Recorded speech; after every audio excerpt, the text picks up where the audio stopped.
The Not So Faraway Paladin is another fantasy anime you will not be able to tell apart from 90% of all other fantasy anime, because they all pretty much have the same goddamn world building. It is also an isekai. I am under the water, please help me. Which automatically dequalifies it from scoring anything higher than a 6. Like seriously, there was literally no need to make the MC be from another world. You could have just made him a regular dude, your story wouldn't change at all. But at least it doesn't have a leveling system.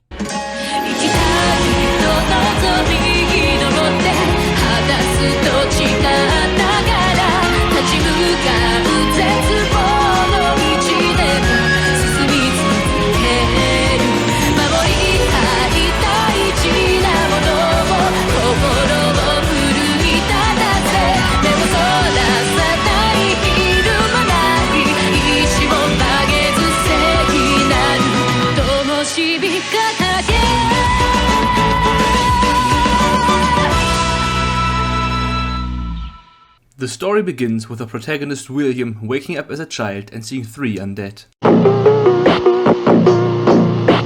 You can immediately tell that they're good undead because the woman is hot, but not in a dominatrix kind of way, which makes it impossible for them to be evil. Could this stereotype of portraying dominant and attractive women as evil be reflective of the way our society as a whole views women? I don't know. Maybe. Also, our protagonist still has memories from his past life, but I think this is stupid and adds nothing to the story, so I will ignore it from now on. His parental figures are a greedy and most likely racist old magic ghost grandpa, a super strong skeleton warrior, which seems kind of strange since he literally has no muscles, and that priest lady from Dark Souls who can pray for bread or something. Oh, that's nice. Bread. Bread. Bread. The Dark Souls lady also continues to pray to her goddess every day, but since she's an undead, she just keeps getting burned. Speaking of gods, they exist. There are like 6 good ones and some evil ones, and they have some kind of conflict, I guess, but I forgot what exactly is going on, and since I couldn't find anything on the wiki after about 2 minutes of intense searching, I have decided that this is just not important.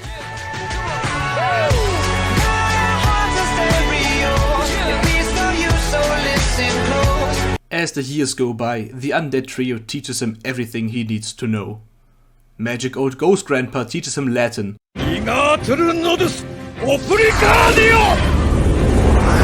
The second coolest anime magic language, after German of course.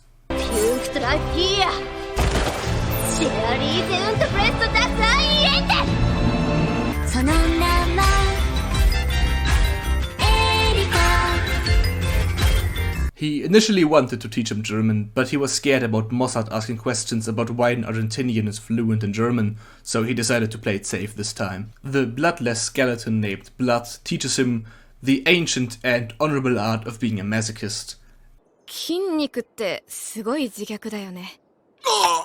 And the priest lady teaches him how I don't know, how to pray or something. Anyways, as part of his training to become a great jihad warrior, our boy William enters the secret underground caverns under the forgotten city where he lives, where his ghost grandpa tries to murder him. He needs to vent because he did not have a lot of gacha luck recently. William then tells him that not too long ago he spent all of his quartz on mysterious heroinics and didn't fucking get anything! Moved by the suffering of his fellow gacha addict, Goose grows stronger than his sword and decides to instead go and play some Heart of Iron 4. Later, William gets drunk with a skeleton and turns into a sex offender and a necrophile, making it far easier to relate to the character, at least for me.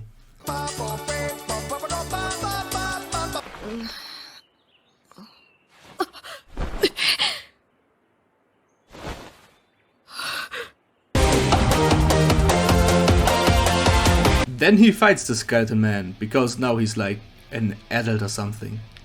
That was a good fight, my boy. Here, take my demonic sword. Wouldn't a holy sword be better for me though? That is a good point.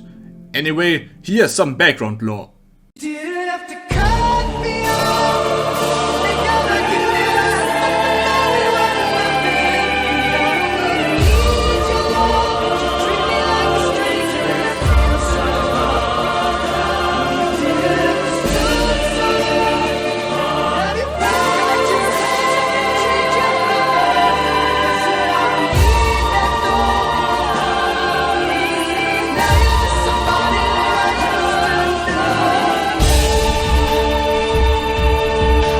I don't think it will ever become important to you or the story though.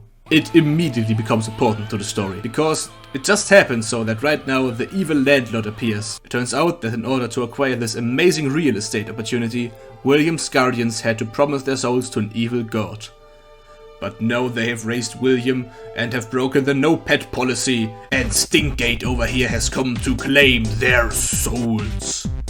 I should probably mention why they sold their souls, just so they can live forever in a deserted city, but I skipped over the lore scene, so you're just gonna have to imagine it yourself. Faced with losing his parental figures, William decides that the only sane course of action is to kill a god. So he fights some CGI skeletons and then he gets fucked because his opponent is a god and he is 15. Greetings, hero. I am Gracefield, the goddess of the flame. Are you okay? You sound kind of strange. Well, you see, Polking doesn't know any women who would voice act for this video. Or any women in general. But that's not important right now, William. I've brought you here for a reason. I want you to be my champion and to spread... Did you just take a fucking picture of my feet? After behaving in a very Polking fashion, William uses the power of simping to sell his soul to a girl he just met.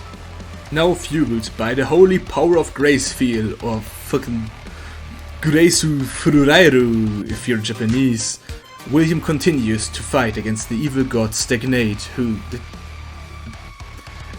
apparently wants to like have a child with this shit. What? Oh, and if you're wondering what exactly like Gracefield is all about, she is, you know, the goddess of souls and rebirth and that kind of stuff, so kind of a big deal. And apparently her following died out over the centuries, because I don't know, she just has no worshippers, which is kind of stupid, because the goddess of fucking garden and roses and plants and shit like that still has a following, it seems, so I don't know what's up with that. Anyways, the fight continues and William even manages to gain the upper hand. But Stagnate is very busy and doesn't have time for these shenanigans, so he moves in for the kill of his parents. Then a MILF appears. Using this moment of distraction, William does the only reasonable thing and tries to kill his parents. After that doesn't work, he decides to instead kill a god.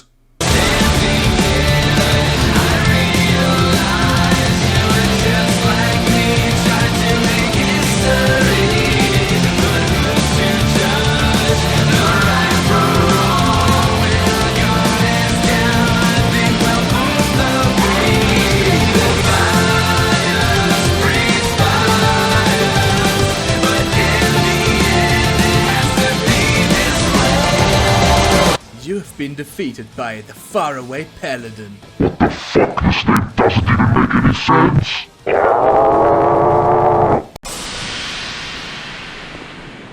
After fighting long and hard to save his parents, William kills them anyways.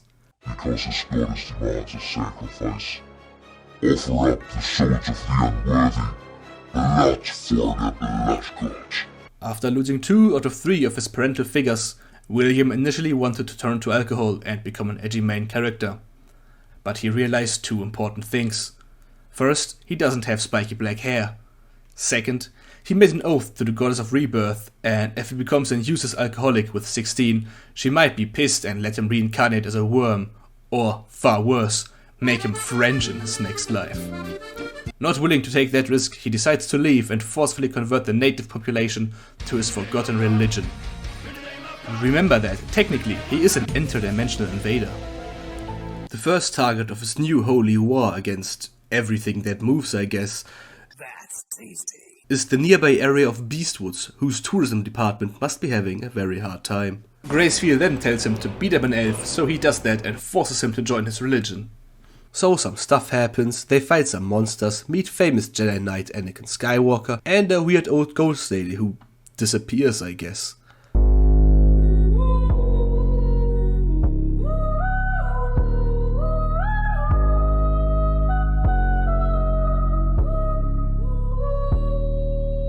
Later they also meet an old man and a child traveling together, which is not suspicious at all.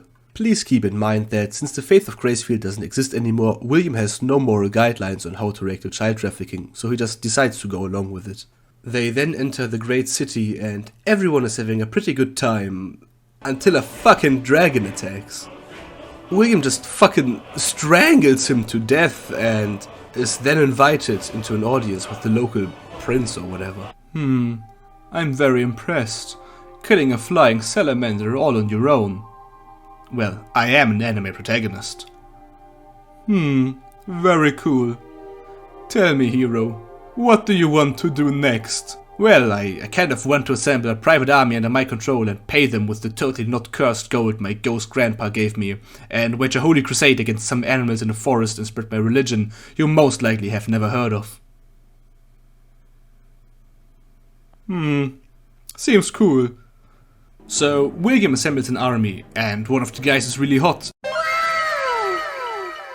And then he heads south and kills a bunch of likely endangered species. During his fight against the demons, he begins to realize that people die if they are killed, which makes him kind of sad, for whatever reason. So now William concludes that he should become a lone wolf and do everything on his own from now on, until his friend Melatonin tells him that he's an idiot.